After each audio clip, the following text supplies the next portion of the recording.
Hello student, कैसे हैं आप सभी लोग। आई होप आप सब बढ़िया होंगे। तो बच्चों, हम लोग जो सीरीज़ चला रहे थे इम्पॉर्टेंट न्यूमेरिकल की 1 से 14 यूनिट क्लास 12 फिजिक्स की, तो उसमें जो है पार्ट आ गए थे। जिसे ना देखा हो मैं डिस्क्रिप्शन में डाल दूंगा, आप देखेंगे जाके पिछले, जिसमें हमने टोटल 38 क्वेश्चन आपको करा दिए थे। अब आज स्टार्ट करने जा रहे हैं क्वेश्चन नंबर 39 से। ठीक है, चलिए देखते हैं क्वेश्चन नंबर 39। ठीक है, हटा दें यहाँ से। क्वेश्चन कह रहा है दिए गए, अच्छा फिर वही बार बार वही बात कहेंगे, क्वेश्चन आपके सामने लग जाए करे, पहले आप ट्राई करिए, अगर आपसे लग जाए तो आप स्किप करके आगे बढ़ जाइएगा, और नहीं लगता है तो आप देख लीजिए। देखिए, दिए गए परिपथ की सहायता से ज्ञात कीजिए संयोजन की तुल्य धारिता।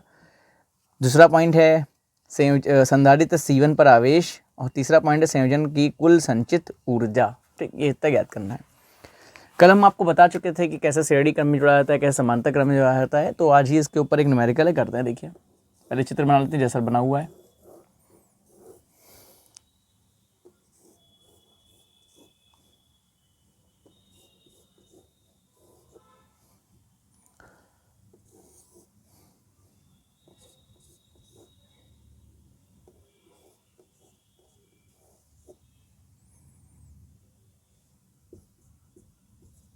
बीस वोल्ट की बैटरी लगी है, ये C1 है और C2 C3, ये C2 है, ये C3 है, ये आपका C4 है।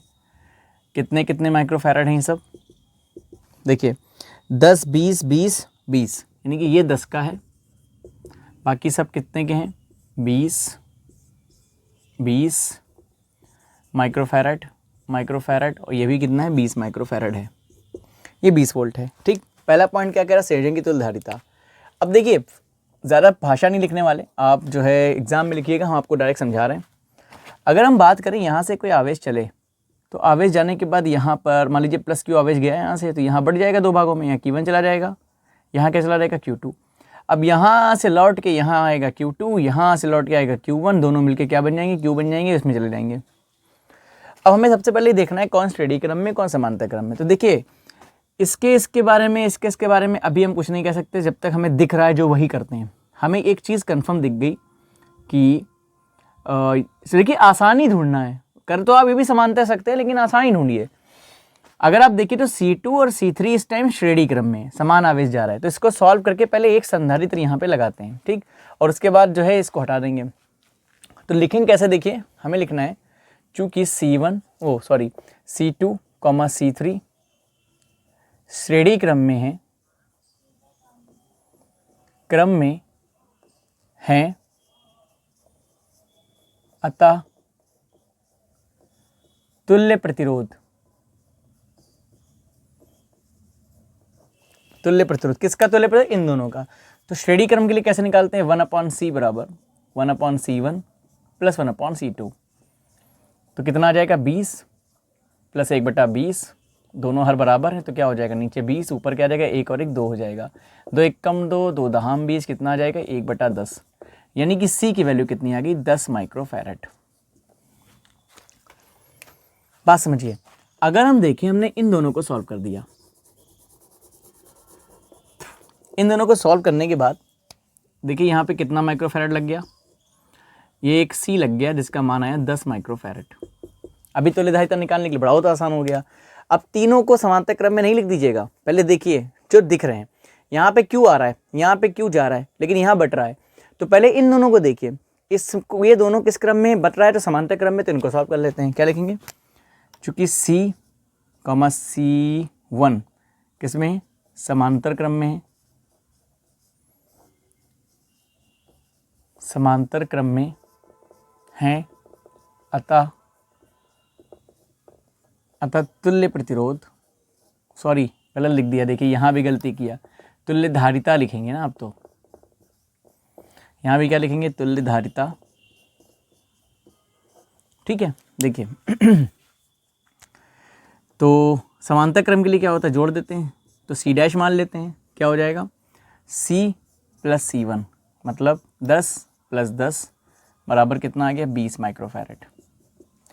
इन दोनों की जगह 20 माइक्रोफैराड। अब एक बात समझिए, अगर हम देखें कि इन दोनों की जगह क्या लग जाएगा? 20 माइक्रोफैराड, उसमें आवेश सिर्फ Q जाएगा, इसमें भी Q जाएगा, तो 20 माइक्रोफैराड किस क्रम में हो जाएंगे? समांतर क्रम में हो जाएंगे, वो श्रेणी क्रम में हो जाएंगे। तो लिखिए, चूंकि C डैश कॉमा C4 श्रेणी क्रम में है,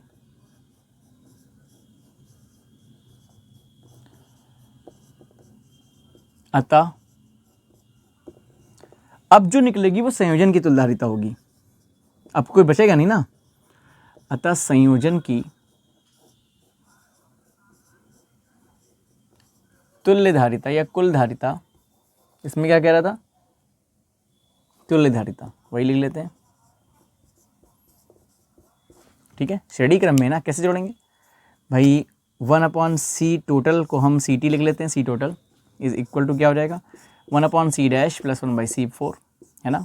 कितना हो जाएगा, 1/20 प्लस 1/20 मतलब 2/20 मतलब 1/10। तो CT कितना आ गया, 10 माइक्रोफैरड। बात समझ गया, 10 माइक्रोफैरड आ गया। ये पहला आंसर हमारा आ चुका है और इतना ही आ रहा है। ठीक, अब हम एक चीज़ जान रहे हैं कि हमको कह रहा है कि हमें निकालना है सेकंड पॉइंट में संधारित्र पर आवेश। कौन संधारित्र, C1 पर आवेश निकालना है। ठीक है, इतना हमको निकालना है। चलिए अब कैसे निकाल सकते हैं, इस चीज़ों को समझने का प्रयास करते हैं हम लोग। ये 20 वोल्ट है, कुछ विभव ये खा जाएगा और कुछ यहाँ लग जाएगा। क्योंकि ये दोनों समांतर में है तो इनका विभवांतर समान होगा, लेकिन ये नहीं होगा। क्यों, क्योंकि इससे कुछ ये खा रहा है। इसका मतलब यहाँ 2 पॉइंट के बीच में जो विभवांतर होगा वही इन दोनों के लिए समान होगा, क्योंकि वही तो इन दोनों के बीच में आवेश भेज रहा होगा। तो हम क्या करें, यहाँ पे 2 पॉइंट ले लेते हैं, इसको A ले लेते हैं, इसको B ले लेते हैं, और इन दोनों के बीच में क्या निकाल देते हैं, विभवांतर निकाल देते हैं। जैसे विभवांतर निकालेंगे हमें Q का मान पता चल जाएगा, क्योंकि Q बराबर क्या होता है, CV होता है ना। चलिए, तो अच्छा एक चीज़ और, विभवांतर तभी निकलेगा जब हमें आवेश पता होगा। जब तक आवेश नहीं पता होगा हम यहाँ पे विभवांतर निकाल ही नहीं सकते हैं, क्योंकि V बराबर होता है Q/C, यही तो होता है ना। चलिए, तो इतना आप अगर नोट कर लीजिए तो इसको हम हटा दें। ठीक, इससे कोई काम नहीं है। कर लिया नोट आपने, चलिए इसे हटा देते हैं यहाँ से। डस्टल नहीं है, अभी भूल गया ना, अभी लेके आते हैं। पहले इसे सॉल्व कर लेते हैं, यहाँ से हटाते हैं इसको यहाँ से। ठीक है, चलिए तो यहाँ लिखेंगे संयोजन में प्रवाहित, क्योंकि कुल आवेश की वैसे भी जरूरत पड़ेगी, संयोजन में प्रवाहित कुल आवेश। देखिए Q बराबर क्या होता है, CV। जब संयोजन की बात करेंगे तो ये CT आ जाएगा और ये V टोटल आ जाएगा। तो Q बराबर CT कितना आया था, 10 माइक्रोफैरड 10⁻⁶। V का मान 20, कितना आ गया, 200 माइक्रो कूलाम आ गया। इतना आवेश इसमें जा रहा है। ठीक,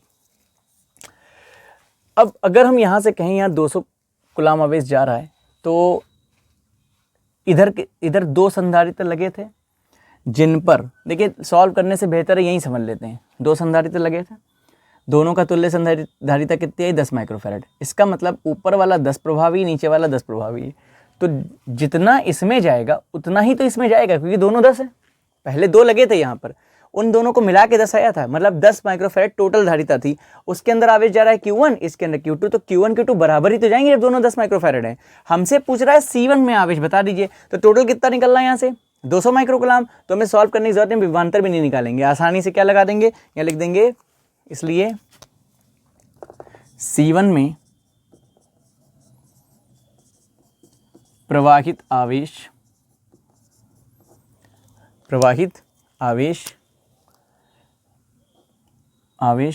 Q1 बराबर, देखिए भाई 200 माइक्रोकूलाम को अगर हम 2 भाग कर लें, माइक्रोकूलाम के 2 भाग कर लें, तो वही तो 1 भाग जाएगा। कितना हो जाएगा, 100 माइक्रोकूलाम। यही आंसर आ रहा है ना हमारा, हाँ यही आंसर आ रहा है हमारा। ठीक, तो ये हो गया आपका कौन सा पॉइंट, दूसरा पॉइंट। तीसरा पॉइंट क्या कह रहा है, देखिए कह रहा है तीसरा पॉइंट है संयोजन की कुल संचित ऊर्जा। तो U बराबर फॉर्मूला आपने पढ़ा होगा, हाफ CV²। पूरे संयोजन की बात कर रहे थे, यहाँ CT हो जाएगा टोटल, और V कितना हो जाएगा, 20 वोल्ट हो जाएगा। तो आइए लगाते हैं, 1/2। CT कितना आया था, 10 माइक्रो का मतलब 10⁻⁶। V कितना है, 20 का स्क्वायर करेंगे कितना हो जाएगा, 400 हो जाएगा। नहीं, 2 से काटेंगे कितना हो जाएगा, 2 दूनी 4, 200। तो ये 210 कितना हो गया, 1 2 3 गुणा 10 की पावर माइनस का 6 जूल। यहाँ तक भी आंसर छोड़ सकते हैं, लेकिन अच्छा रहेगा कि आप 2 गुणे 10 की पावर प्लस का 3 माइनस का 6 कितना बचा, माइनस का 3 जूल। इतना ही आ रहा होगा, यही आंसर आ रहा है। ठीक है, तो ये हो गया आपका क्वेश्चन नंबर 39। बढ़िया क्वेश्चन था, इसको आप सॉल्व भी कर चुके होंगे मेरी समझ से बहुत से लोग। अगर नहीं कर पाएंगे तो कोई बात नहीं, आपने देखा होगा यहाँ पे सॉल्व होते, कोशिश कीजिए इस टाइप के जितने सवाल हो आसपास लगाइए। अब हम देखते हैं नेक्स्ट क्वेश्चन, क्वेश्चन नंबर 40। हटा दे से यहाँ से, चलिए हटाते हैं। क्वेश्चन नंबर 40 देखिए,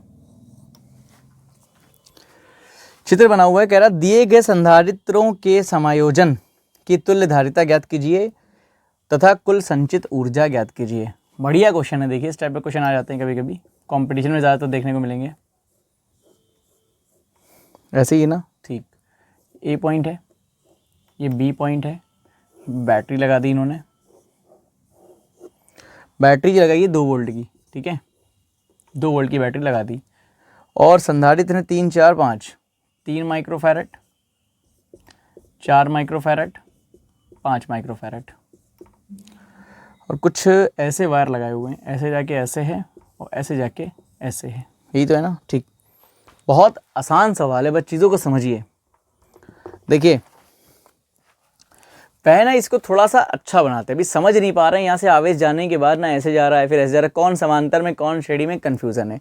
अभी ना इसमें जस्ट अभी इसको चेंज करके यहाँ बनाएंगे, आपका सारा कन्फ्यूज़न ज़रा देर में दूर हो जाएगा। बस खाली थोड़ी देर के लिए मेरी बात को बहुत गहराई से सुनिएगा। विभवांतर का मतलब होता है विभव में अंतर। ठीक, अगर हम मान लेते हैं यहाँ का विभव है 0, यहाँ का विभव है V, तो हम कह सकते हैं कि इनका अंतर V हो गया, जो कि 2 वोल्ट दे रखा है।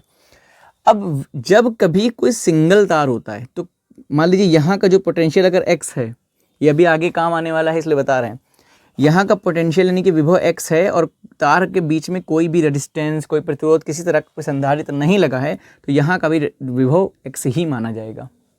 लेकिन अगर यहाँ पे संधारित्र लगा हुआ है कोई, या प्रतिरोध लगा हुआ है, तो ये विभव चेंज हो जाता है, यहाँ पे कुछ और हो जाएगा। ठीक है, कोई ड्रॉप यहाँ पे होगा तो कुछ और हो जाएगा, इसको हम y मान लेते हैं, हो जाएगा। ठीक, इस कॉन्सेप्ट को ध्यान में रखिएगा। चलिए अब हम देख रहे हैं यहाँ V है, यहाँ 0 है, तो ये तार सिंगल है, तो यहाँ पर भी कितना रहा होगा V, यहाँ पर भी V ही रहा होगा, है ना। अब देखिए यहाँ पर अगर हम इसको इस जगह पे कह देते हैं, हम कह रहे हैं यहाँ पे V है, बिंदु A पे V है, और बिंदु B पर देखिए यहाँ 0 है, तो ये यहाँ पे कितना हो जाएगा, 0 हो जाएगा, समझिए। अब यहाँ से यहाँ आते आते कुछ विभव चेंज होगा, ठीक, लेकिन अभी नहीं चेंज करना। अभी हमें ये देखना है, यहाँ से ये तार सिंगल यहाँ आया हुआ है, तो यहाँ V विभव है, तो यहाँ भी कितना हो जाएगा, V ही हो जाएगा। यहाँ पे 0 है, तो ये तार सिंगल आया, यानी कि यहाँ भी क्या हो जाएगा, 0। अब आप देख रहे हैं हमें सिर्फ 4 पॉइंट मिले हैं, 2 पॉइंट V और 0, जितने संधारित्र हैं V और 0 के बीच ही लगे हुए हैं। तो चलो इसको थोड़ा सा हम जो है सही कर लेते हैं। कैसे, ये पॉइंट हमने माना A, जिस पे विभव क्या है V, और यहाँ पे ये पॉइंट माना है हमने B, ये वाले दोनों पॉइंट, और इस पे विभव कितना है, 0 है।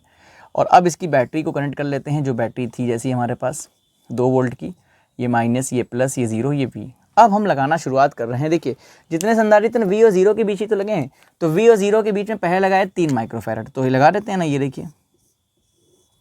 फिर भाई ये V है, ये पॉइंट ऐसे, ये V है, ये 0 है, इनके बीच में भी 4 माइक्रोफैरड लगा हुआ है, तो फिर V और 0 के बीच में कितना लगा हुआ है, कितना लगा हुआ है, 4 माइक्रोफैरड। ये कितना लगा रहा, 3 माइक्रोफैरड। अब देखिए ये 5 माइक्रोफैरड भी V और 0 के बीच लगा हुआ है, तो ये लगा देते हैं। इसको थोड़ा और अच्छे बनाइएगा, इसको ऐसे नहीं बनाइएगा, इसको ऐसे बनाइएगा, ठीक है, ये ऐसे ठीक लग रहा है। अब ठीक है ना।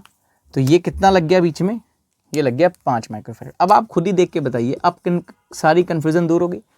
किस क्रम में तीनों है, समांतर क्रम में। यहाँ से Q आवेश जाएगा, यहाँ 3 भागों में बटेगा, Q1, Q2, Q3, और जब आवेश बढ़ गया इसका मतलब श्रेणी क्रम में नहीं, समांतर क्रम में। अब आराम से आप लगा सकते हैं, ठीक है। तो क्या लिखेंगे, चूंकि 4 microfarad, 3 microfarad, 5 microfarad. First point निकालने जा रहे हैं, किसमें है, समांतर क्रम में है।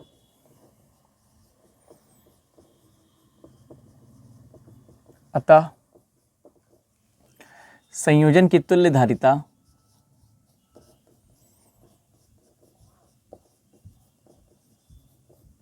संयोजन की तुल्य धारिता हाँ भाई कितनी हो जाएगी, देखिए समांतर क्रम में से जुड़ती है तो C बराबर 4 + 3 + 5, 4 3 7, कितना होगा भाई, 4 और 3 7, 7 5 12, 12 माइक्रोफैरड। ये हमारा आंसर आ गया। पहला पॉइंट आ गया। दूसरा पॉइंट देखिए क्या कह रहा है, 5 माइक्रोफैरड आया, 12 माइक्रोफैरड, ठीक है। अब कह रहा है कि कुल संचित ऊर्जा,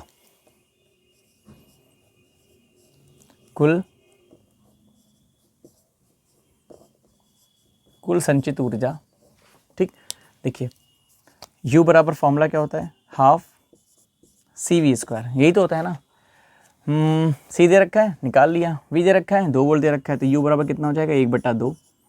C का मान 12, माइक्रो का मतलब 10⁻⁻6, V 2 2 दूना 4, 2 दूनी 4, 12 दूना 36, U बराबर कितना आ जाएगा 36 है, वेट 12 दूना 24 होता है। पहाड़ा मेरा कितना बढ़िया है, 10⁻⁻6 जूल। चाहे तो एक पॉइंट इधर खिसका सकते हैं, 2.4 कर सकते हैं यहाँ पॉइंट मान के, तो गुणे 10 की पावर कितना हो जाएगा, एक जुड़ेगा तो हो जाएगा -5 जूल। ये आंसर आ गया। आंसर कितना आ रहा है आपका, अरे वाह यही वाला आ रहा है, तो हो गया आंसर आपका, ठीक। ये हो गया क्वेश्चन नंबर 40। समझ में आया आपको, आसान क्वेश्चन था, उतार लीजिएगा या स्क्रीनशॉट ले लीजिएगा। अब देखते हैं नेक्स्ट क्वेश्चन, क्वेश्चन नंबर 41, हटा दें।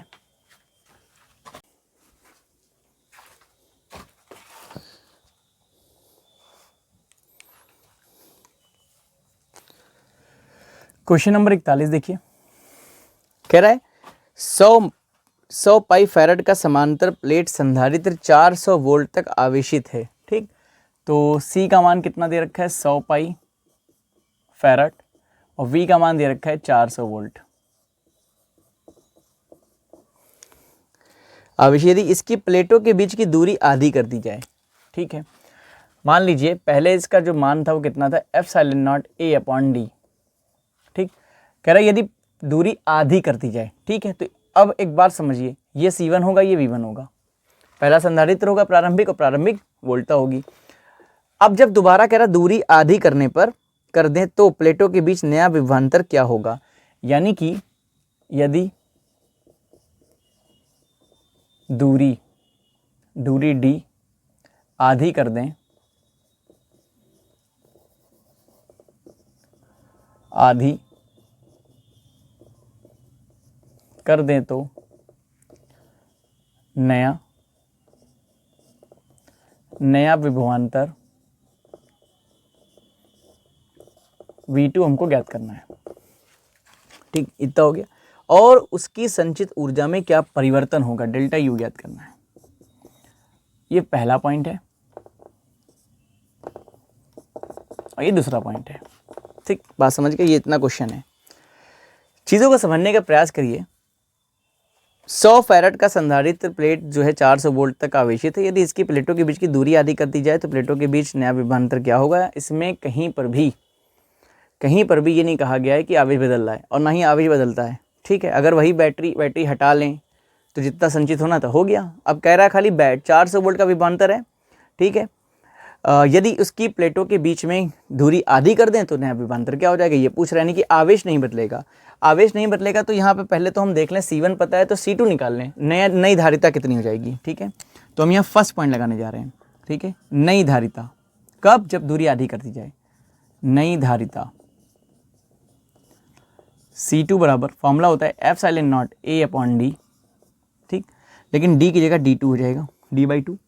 तो C2 बराबर क्या हो जाएगा, ε0 A/d × 2। तो C2 बराबर क्या हो जाएगा, ε0 A/d का मतलब C1 का मतलब 100 पाई, तो यहाँ कितना हो जाएगा 100 पाई गुणे में 2। तो C2 का मान कितना हो गया, 200 पाई हो गया। क्या बात समझ में आ गई। अब C2 का मान कितना हो गया, 200 पाई हो गया। तो देखिए चूंकि आवेश नहीं बदल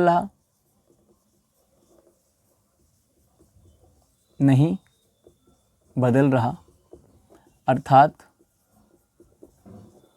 आवेश है ना बदल रहा। अब जो पहला आवेश था वही बाद में आवेश होगा, मतलब Q1 Q2 के बराबर होगा। और Q1 का मान होता है CV और Q2 का मान भी CV, लेकिन आप समझ गए C2 V2 लिया है या C1 V1 लिया है, ठीक। अब देखिए V2 आराम से निकाल सकते हैं।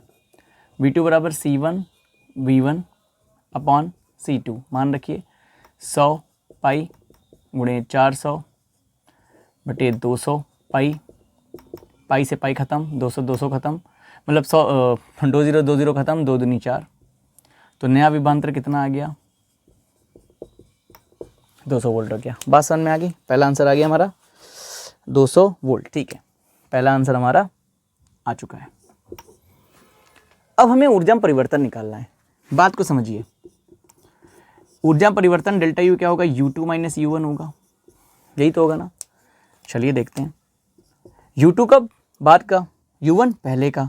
तो half C2 V2 square minus half C1 V1 square. Common कुछ दिख रहा है? ना भी दिख रहा हो तो सॉल्व करिए, डायरेक्ट करिए, कर लीजिए। अच्छा, 1/2 इंटू C2 का मान 200 पाई गुणे V2 का मान कितना है? 200। 200 का स्क्वायर करेंगे कितना हो जाएगा? 4, और 2 0 का स्क्वायर करेंगे 10 की पावर 4 पहुँच जाएगा। क्या बात को समझ में आ गया? डायरेक्ट कर दिया हमने। इधर आ जाइए, 1/2 इंटू C1 का मान 100 पाई इंटू V1 का मान 400, 4 का स्क्वायर 16 गुणा 10 की पावर 4 हो जाएगा। क्या बात समझ में? अब 2 से 2 दूनी 4, यहाँ 2 से काटेंगे 2 8 16। तो इधर कितना आ गया हमारे पास? माइक्रोफैरड तो नहीं था? नहीं था। चलिए, माइक्रोफैरड नहीं था, ऐसे देख लेते हैं। तो यहाँ 2 है ना, तो 2 दूनी 4, यानी कि ये आपका आ गया 4 पाई इंटू 10 की पावर 6। कैसे? ये 2 0 प्लस के ये 4 कितना हो गया? 6, और 2 दूनी 4 पाई हो गया, माइनस इधर 8 पाई है ना, गुणा 10 की पावर कितना हो गया? 8 4 और 2 6 हो गया। आंसर कितना आ गया? माइनस का 4 पाई इंटू 10 की पावर 6 जूल। ठीक, इतना हो गया हमारे पास। क्वेश्चन नंबर 42, देखिए बहुत बढ़िया क्वेश्चन है ये, बहुत बेहतरीन क्वेश्चन ये हमें लगता है।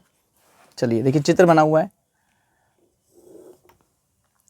यहाँ पे एक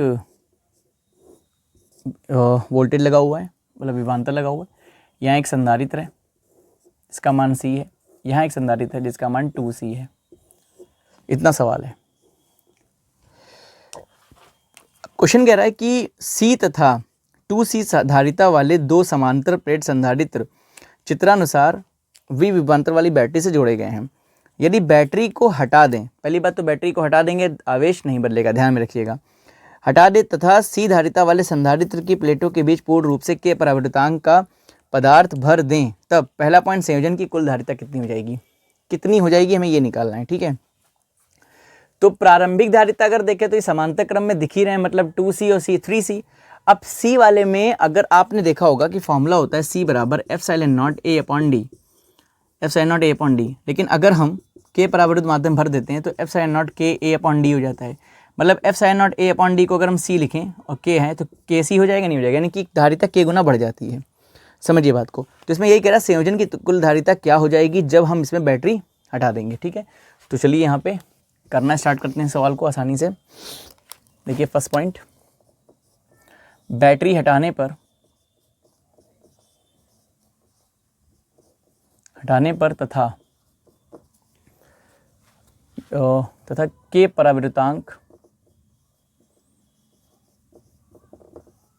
K परावर्तनांक वाला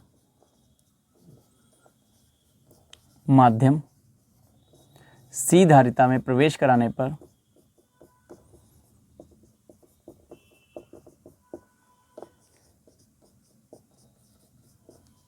पर कुल धारिता, हम डायरेक्ट कर रहे हैं सवाल को। ठीक है, चलिए कुल धारिता अगर हम C' मान लें बराबर, तो ये C की जगह क्या हो जाएगा? KC हो जाएगा, है ना, प्लस समांतर क्रम में है ना दोनों, और 2C की जगह तो 2C ही रहेगा। तो इसमें C' बराबर C अगर कॉमन आ गया तो आंसर क्या होगा? K+2। ठीक, क्यों? क्योंकि ये ऐसे क्यों जोड़ दिया? क्योंकि दोनों हम दिख रहे हैं समांतर क्रम में। ठीक है, चाहे तो आप लिख लीजिए, चूँकि KC व 2C समांतर क्रम में है। एग्जाम में आप लोग अच्छे से लगे, हम डायरेक्ट कर रहे हैं सवाल। ठीक है, पहला आंसर आ गया। दूसरा देखते हैं, समझ तो गए होंगे ना आप कि भाई इसकी जगह कह रहा था बैटरी हटा दीजिए, और बैटरी हटाने के बाद इस वाले में K परावर्तनांक माध्यम भर दीजिए। जब भरेंगे तो धारिता KC हो जाएगी। अब जब जोड़ेंगे समांतर क्रम में दिख ही रहे हैं हमको, यहाँ से आवेश बटेगा, समांतर क्रम में दिख रहे हैं, तो 2C और KC एक साथ जुड़ जाएंगे। यही तो होगा ना। फिर संयोजन के बीच अंतिम विभवांतर। ठीक, तो प्रारंभिक, देखिए अंतिम विभवांतर पूछ रहा है, संयोजन के बीच अंतिम विभवांतर पूछ रहा है, तो आवेश तो नहीं बदलेगा, बात को समझिएगा, जब आवेश अपरिवर्तित रहेगा, बैटरी हटाने पर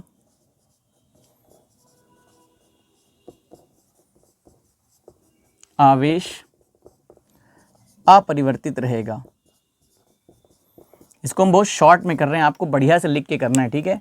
बैटरी हटाने पर आवेश अपरिवर्तित रहेगा, अतः प्रारंभिक आवेश बराबर अंतिम आवेश, यही तो होगा ना। अच्छा, प्रारंभिक आवेश में क्या हो जाएगा, Q बराबर CV होता है तो C1V हो जाएगा, और दूसरी जगह C2। आप समझिए बात को, पहले जो धारिता थी वो हम मान लेते हैं C, टोटल धारिता कितनी आ जाएगी इनकी, कितनी मानी C', तो उसको हम C1 मान लेते हैं। और दोबारा जो धारिता थी, यहाँ एक अच्छा ही यही कर लें हम लोग, प्रारंभिक इसको धारिता को हम लोग C2 मान लेते हैं और C1 का मान निकाल लेते हैं। C1 का मान जब इसमें परावर्तनांक माध्यम नहीं जोड़ा गया था तो क्या हो जाएगा, C + 2C बराबर 3C। अब ठीक है ना, यही हो जाएगा। तो पहले आवेश क्या होगा, C1V1 नहीं V, और दूसरी का क्या होगा, C2V' हो जाएगा। क्यों, नया विभवांतर ये हो गया। क्या बात समझ गए आप लोग। हमने दोबारा में जब के परावर्तनांक माध्यम भर लिया तब इनकी तुल्य धारिता C2 मान लिया, और जब नहीं भरा था तो कितनी मान ली थी, C1, तो हमने C1 पहले ऊपर निकाल दिया, वो भूल गए थे निकालना। चलिए अब यहाँ पे ना मान रख के आंसर निकालते हैं। C1 का मान तो 3C है, V का मान कुछ भी नहीं, ऐसा ही है। C2 का मान कितना आया है, C K + 2 और V' हमको निकालना ही है। तो यहाँ से C से C खत्म, तो आंसर कितना आ गया हमारे पास, तो V' बराबर आ गया 3V/K + 2। मेरी समझ से यही आंसर आ रहा होगा। 3 नया विभवांतर है 3V/K + 2, हाँ यही आ रहा है। अगला पॉइंट क्या है, संयोजन पर कुल संचित ऊर्जा। चलिए निकालते हैं। तीसरा पॉइंट में कह रहा है संचित ऊर्जा। अच्छा, फॉर्मूला होता है U बराबर ½ CV² होता है ना, लेकिन जब परावर्तनांक भर दिया गया तो यहाँ C2 हो जाएगा और ये V' हो जाएगा। अंतिम पूछ रहा है ना, कह रहा है हाँ कुल संचित संयोजन पर कुल संचित ऊर्जा पूछ रहा है जब इस पर परावर्तनांक माध्यम भर दिया रहता है, तो बस निकल आएगा U बराबर ½ C2 कहाँ गया, ये रहा C K + 2 V'²। V' का मान कितना, इतना है, यानी कि ये हो जाएगा आपका 9V²/K + 2 का होल स्क्वायर। एक K + 2 इस K + 2 से कैंसिल हो जाएगा, तो आपका U का मान कितना आ गया, 1/2 9CV²/K + 2, यही आ रहा है। देख लें एक बार, 9CV²/K + 2, इसको ब्रैकेट में कर लेते हैं, यही सेम आंसर आ रहा है। ठीक है, ऐसे भी लगा सकते हैं, लेकिन एग्जाम में थोड़ा सा बढ़िया से लिख दीजिएगा कि माना प्रारंभिक धारिता इतनी, उसके बैटरी हटाने पर आवेश अपरिवर्तित रहे, मतलब अपने तरीके से बढ़िया से लिखिएगा, क्योंकि आएगा तो बड़े नंबरों में आएगा। ठीक, 3 नंबर में तो कम से कम आना ही चाहिए इसको, तो आराम से लगाइएगा। हमने थोड़ा शॉर्ट में लगाया इसको समझाने, क्योंकि आपका रिवीजन चल रहा है। अगर एक एक चीज़ बताए बैठेंगे तो बहुत टाइम लग जाएगा। ठीक, चलिए नेक्स्ट क्वेश्चन देखते हैं हम लोग। क्वेश्चन नंबर 42, हटा दें यहाँ से।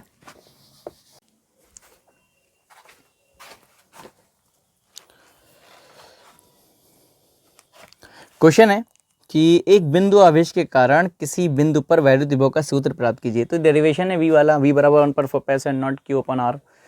डेरिवेशन नहीं करा रहे, न्यूमेरिकली करा रहे। इसके बाद न्यूमेरिकल है, चित्र में प्रदर्शित वर्ग के विभिन्न बिंदुओं पर रखे आवेशों के कारण वर्ग के केंद्र P पर वैद्युत विभव ज्ञात कीजिए। आसान सा क्वेश्चन है, बस चीज़ों को समझिए, बहुत आसान क्वेश्चन है ये। देखिए सबसे पहले एक वर्ग बना लेते हैं जैसा बना हुआ है। ठीक, वर्ग बना लिया। अब हम मान लेते हैं कि वर्ग को जैसा बना, पर ये लिख लेते हैं। देखिए ये बिंदु P बीच में लिया गया है,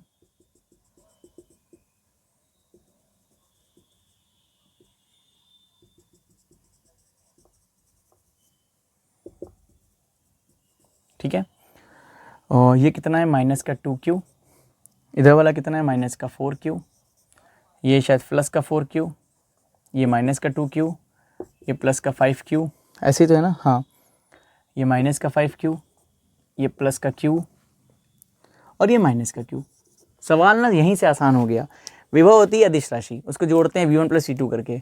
तो अगर हम इस बिंदु P को यहाँ मान लें, इस पॉइंट को बिंदु P मान लें, तो इस पे ये दोनों देखिए खत्म कर देंगे एक दूसरे को, ये दोनों एक दूसरे को खत्म कर देंगे, ये दोनों खत्म कर देंगे, बस इनके कारण ही विभव होगा जो कुछ भी होगा। तो इसको लगाते कैसे हैं, मान लेते हैं इनके बीच की डिस्टेंस कितनी है D, मतलब इस वर्ग की एक भुजा की लंबाई कितनी है, D है, तो सबकी D हो जाएगी।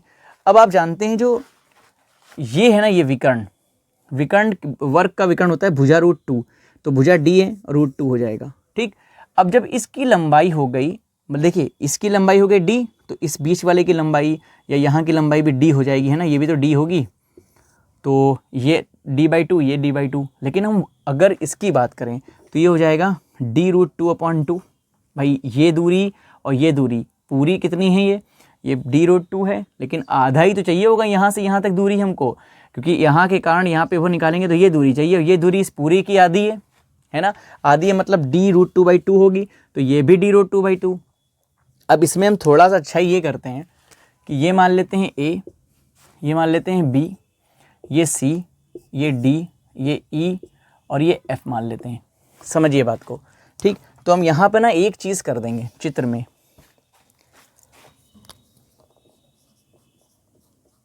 चित्र से स्पष्ट है,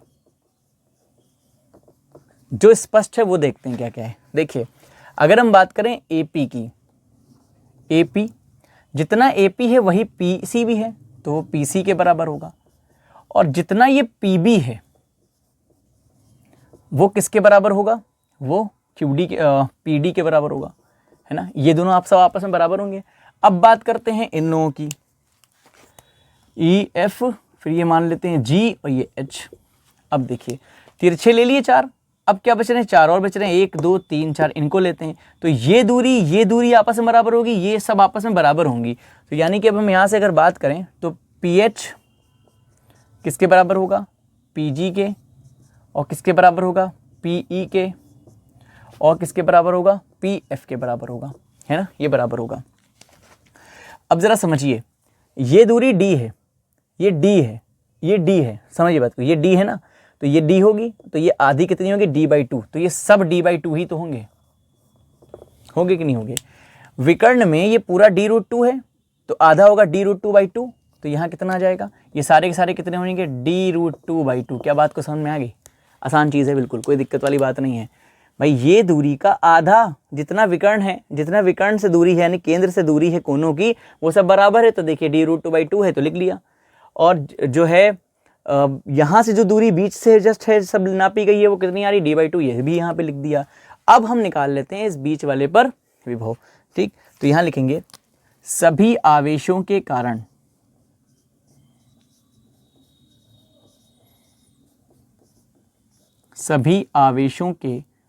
कारण बिंदु P पर विभव, बिंदु P पर विभव, यही तो कह रहा था हमसे, कह रहा है केंद्र P पर विभव याद कीजिए। तो यहाँ VP बराबर, देखिए कितने हैं टोटल, गौर से देखिए, 1 2 3 4 5 6 7 8, 8 हैं, तो 8 का कारण क्या होगा, V1 + V2 + V3 + V4 + V5 + V6 + V7 + V8, है ना, सबके मान रखिए।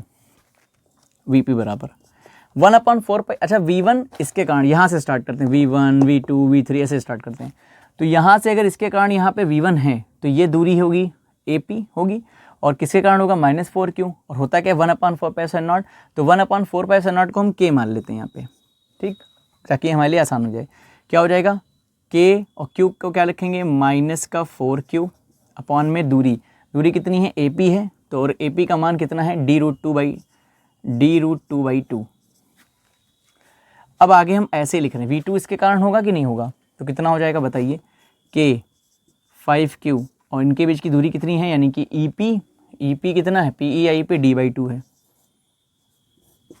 बात समझ गए क्या।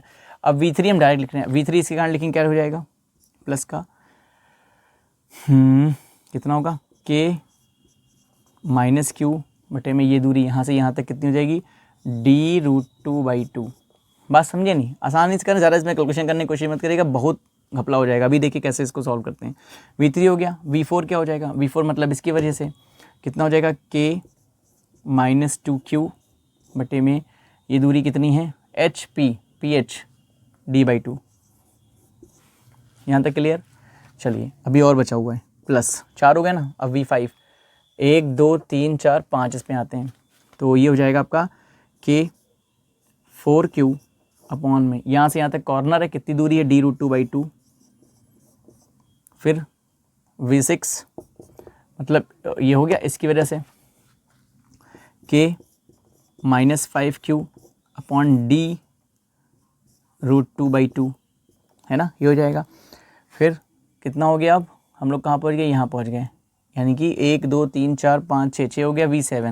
V7 में आ जाएगा k, तो ये हो गया 7 मतलब ये KQ अपॉन ये दूरी कितनी, d√2/2। ठीक, समझिएगा चीज़। एक और बचा है, ऐसे भी लिख लेते हैं, कौन सा, ये वाला बचा है। कितना हो जाएगा, k -2q अपॉन में ये दूरी कितनी है, d/2 है। बहुत ध्यान से एक चीज़ देखिए, ये -4q है, 4q अपॉन d√2/2 है, और कहीं दिख रहा है, ये देखिए +4q अपॉन d√2/2, तो क्या ये इससे कैंसिल नहीं हो जाएगा, हो जाएगा। प्लस k 5q है, और ये माइनस, ये देखिए सेम है, ये भी कट जाएगा। एक मिनट 5q d/2, 5q कहाँ पे लिया था, ये गलत कर गया, -5q, यहाँ तो d/2 होगा ना खाली, वही तो हम कहें d/2 होगा, तो ये भी इससे कट गया। अब -q और +q सेम है, देखिए ये भी कट गया। क्या बच रहा है हमारे पास, सब तो कट गए ना, यही दोनों तो बच रहे हैं। तो Vp का मान जो हमारे पास बच रहा है वो कुछ ऐसा बच रहा है, देखिए माइनस का 2q अपॉन में d/2, और ये बच रहा है माइनस का 2q अपॉन में d/2। गौर से देखिए तो ये माइनस का जुड़ जाएगा ना, और बीच में प्लस लगा हुआ है, देखिए यहाँ भी प्लस लगा हुआ है, तो ये माइनस प्लस क्या हो जाएगा, माइनस हो जाएगा। 2 2 कितना हो जाएगा, -4q अपॉन d/2 हो जाएगा ना। तो यहाँ से अगर हम आपसे कहें Vp का मान कितना मिलेगा, तो आप कहेंगे sir Vp is equal to, minus का पहले लिख लिया, k का मान जो था वो लिख लिया, 1/4πf साइड है नॉट, 2 ऊपर जाके 8 हो जाएगा, 8q अपॉन में कितना आ जाएगा, d। ये आपका आंसर आ गया है। कौन सा क्वेश्चन नंबर कौन सा था, ये क्वेश्चन नंबर हम लोग पढ़ने कर रहे थे 43, ठीक है। Question number 43। क्या बात समझ में आ गई, आसान चीज़ थी, बस आराम से करिएगा, जल्दबाजी करेंगे तो गड़बड़ा देंगे। हो सकता है एग्जाम में ऐसा बन के आ जाए, यहाँ पे 2d लिखा हो, अब मान लीजिए यहाँ पे 2d लिखा होता तो बीच में d ही होता, तो 4q/d हो जाता। हमने यहाँ पे कितना मान लिया, d मान लिया, इनको भी d मान लिया, क्योंकि कुछ दिया नहीं था इसलिए d मान लिया। बात समझ में आई नहीं आई, ये हो गया क्वेश्चन नंबर 43। अब देखते हैं क्वेश्चन नंबर 44। ठीक, हटा दें यहाँ से क्वेश्चन नंबर 44, और इस वीडियो का लास्ट क्वेश्चन है ये। इसके बाद जो छठा पार्ट है, ये छठा ही पार्ट है, सातवां पार्ट जो आएगा उसमें यहाँ से समझ लीजिए आपके 2 यूनिट के न्यूमेरिकल्स कंप्लीट हो जाएंगे। अब जो सातवां पार्ट आएगा वहाँ से तीसरी यूनिट के न्यूमेरिकल स्टार्ट करेंगे। ये बढ़िया क्वेश्चन है, देख लीजिए एक बार।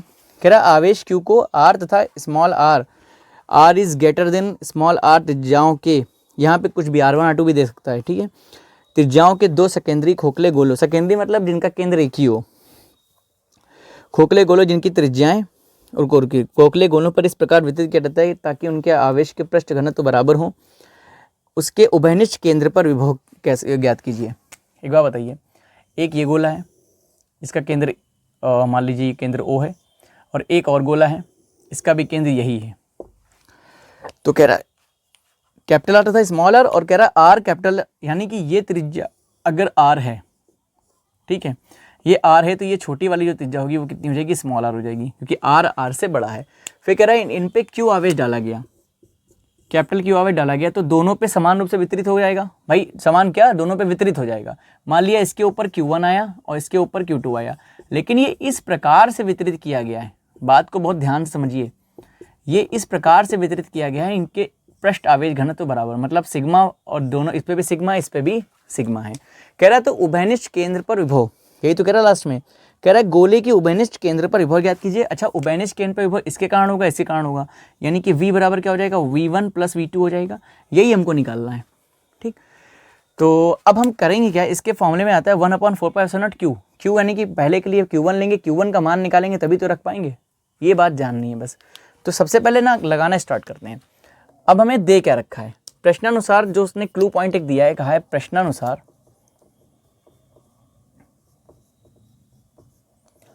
σ1 बराबर σ2, मतलब अगर हम σ1 σ2 माने और दोनों के पृष्ठ बराबर हैं, आवेश के पृष्ठ बराबर, घनत्व बराबर है, तो σ1 किसके बराबर होगा, σ2 के बराबर होगा। अच्छा, आवेश के पृष्ठ घनत्व का जो सूत्र होता है वो क्या होता है, Q/A, तो यहाँ क्या हो जाएगा Q1/A1, यहाँ क्या हो जाएगा Q2 अपॉन A2, हो जाएगा नहीं हो जाएगा। अच्छा एक चीज़ और दी है, क्या दिया है, Q किसके बराबर है, Q1 प्लस Q2 के, यानी कि दोनों पे फैला है, दया तो Q गया था ना, तो ये इसके बराबर, इसको इक्वेशन फर्स्ट मान लेते हैं पहले ही हम लोग। यहाँ देखिए, यहाँ से Q1 का मान अगर हम निकालें तो क्या हो जाएगा, Q2 upon Q2 into A1 upon A2 हो जाएगा, होगा कि नहीं होगा। अब देखिए Q1 का मान मिल गया, तो Q2 A1 गोले का क्षेत्रफल, पहले गोले का, क्या हो जाएगा 4 पाई कैपिटल R स्क्वायर, नीचे A2 छोटे गोले का क्षेत्रफल 4 पाई स्मॉल r स्क्वायर, 4 पाई खत्म। Q1 का मान कितना आ गया, Q1 का मान आ गया आपका Q2 capital R square upon small r square. ये मान उठा के ना इसमें रख दें, समीकरण 1 में रख दें, तो क्या लिखेंगे, समीकरण 1 से, क्योंकि हमको Q1 Q2 के मान ही चाहिए, समीकरण 1 से। देखिए समीकरण 1 से क्या हो जाएगा, रखिए इसमें, तो capital Q is equal to हो जाएगा Q1 की जगह क्या रखेंगे, Q2 R square upon small r square, ठीक, और क्या है, Q1 हो गया प्लस Q2 हो गया। इसमें अगर हम देखें तो कॉमन हो जाएगा Q2, अंदर क्या बचेगा, R square plus small r square upon R square. ये बात समझ गए होंगे भाई, Q2 बाहर निकला, R स्क्वायर प्लस 1 बचेगा, नीचे R स्क्वायर है, R स्क्वायर 1 से गुणा करेगा और नीचे इधर वाले 1 से गुणा करेगा, समझ रहे हैं ना, 1/1 बचेगा, तो ये आ जाएगा आपका। तो यहाँ से Q2 का मान कितना आ गया, आप कहेंगे सर Q और ये वाला R स्क्वायर और नीचे आ गया R square plus small r square. क्या बात समझ गए, ये आ गया Q2 का मान। अब हम यहीं से अगर हम इसको समीकरण 2 मान लें, ठीक, तो पुनः समीकरण 2 से अब हम किसका मान निकालेंगे, Q2 का रख के इसमें, देखिए Q2 का मान में निकाल लिया। अब यहाँ से क्योंकि यहाँ से Q1 का मान निकाल के इसमें रखा था तो Q2 का मिला, अब यहाँ से Q2 का मान निकाल के इसमें रखेंगे तो Q1 का मिल जाएगा और हमारा क्वेश्चन आसानी से सॉल्व हो जाएगा। तो देखेंगे पुनः समीकरण 2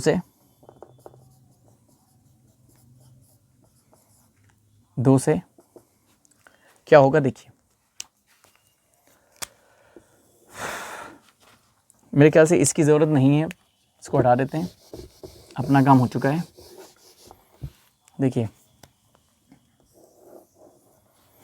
यहीं से करें, ठीक, तो यहाँ से निकालिए Q2 का मान इस जगह से, तो Q2 बराबर कितना हो जाएगा, Q1 A2 अपॉन में A1, यानी कि Q2 बराबर हो जाएगा आपका Q1 4 pi small r square upon 4 pi capital R square, ये कट गया, तो Q2 का मान कितना आ गया, Q1 R square upon capital R square.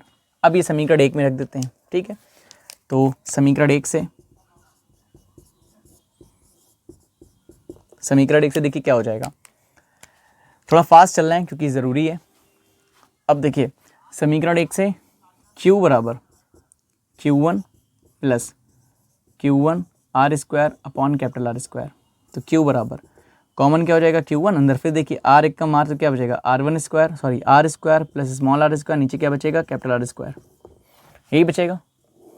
चलिए तो यहाँ से Q1 की वैल्यू कितनी हो गई, आप कहेंगे कैपिटल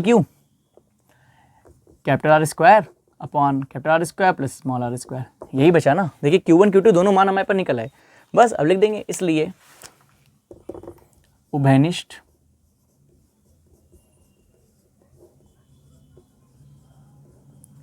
केंद्र पर विभव, उभयनिष्ठ केंद्र पर विभव V बराबर V1 प्लस V2, V1 पहले बड़े वाले गोले के कारण तो हो जाएगा 1/4 पाई एप्सिलॉन नॉट, Q था ना, Q1 आवेश था, अपॉन में R, तो R हो जाएगा प्लस इसके 1/4 pi epsilon not Q2 upon में स्मॉल r, छोटा वाला गोला है, मान रखिए इनके, जो कॉमन है पहले कॉमन निकाल लीजिए, तो 1/4 पाई एप्सिलॉन नॉट, अंदर क्या बच रहा है, Q1 का मान है ये रहा, capital Q capital R square upon R square plus small r square into में कैपिटल R, ये वाला कैपिटल R, प्लस इधर क्या बच रहा है हमारे पास, capital Q small r square upon capital R square plus small r square, और साथ में क्या बचा है, स्मॉल r, ये इससे ये कट गया, ये इससे ये कट गया है ना। अब क्या बच रहा है, V बराबर 1/4 पाई एप्सिलॉन नॉट, दोनों में से कॉमन क्या है, Q, अंदर क्या बच रहा है, capital R plus small r, नीचे क्या आ जाएगा, R square plus small r square, ये हो गया आपका आंसर यही आ रहा है ना, एक बार चेक कर लें हम। Capital Q capital R plus small R square plus, अच्छा एक बार और ध्यान रखिएगा, अभी यहाँ पे कैपिटल R स्मॉल मान लीजिए एग्जाम में आपके स्मॉल R1 R2 आ जाए, ठीक, तो बस ध्यान रखिएगा। बाकी क्वेश्चन आसान नहीं है, बस ये बात समझनी है खाली यहाँ पे। उसके बाद ये 2 बार मान निकालने, आप रख के आंसर निकाल सकते हैं। तो ये हो गया क्वेश्चन नंबर 44। आई होप आपको वीडियो अच्छी लगी होगी। जितने 2 यूनिट से क्वेश्चन आपको कराए हैं मतलब भर के इंपॉर्टेंट, आप इसके इर्द गिर्द भी देख सकते हैं न्यूमेरिकल, और कोई भी डाउट हो तो मुझे कमेंट करके बताइएगा, ठीक। अब नेक्स्ट वीडियो आएगी, नेक्स्ट पार्ट जो आएगा, अच्छा इसके पिछले पार्ट जो है सब डिस्क्रिप्शन में है, आप देख जरूर लीजिएगा जाके। नेक्स्ट पार्ट जो आएगा उस पार्ट में अब हम यूनिट 3 के स्टार्ट करेंगे क्वेश्चन, ठीक। चलिए फिर मिलते हैं नेक्स्ट वीडियो में। Thank you so much.